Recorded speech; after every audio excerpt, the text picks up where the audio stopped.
係。你嘅名同埋好， City。我叫 Wilson， 我住喺 Castle Valley 嘅。第一條問題就係睇完呢套電影最觸動你嘅係咩咧？點解？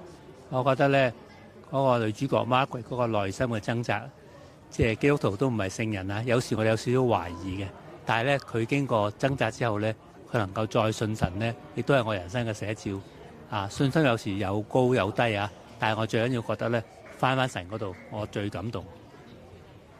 第二條，睇完電影之後，你受到最大嘅啟發係咩咧？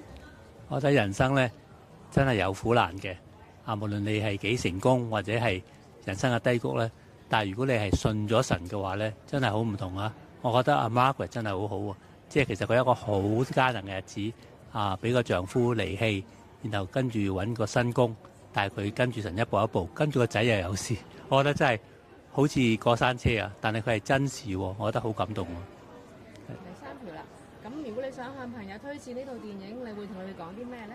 我話咧，你係基督徒又好，你唔係基督徒好咧，你要睇呢個電影，因為呢個係我人生嘅寫照。但係我覺得最好咧就係話，神真係至善之神咧，佢能夠幫我哋走人生每一個不同嘅高高低低。多謝晒，多謝你，Wilson。點樣稱呼你？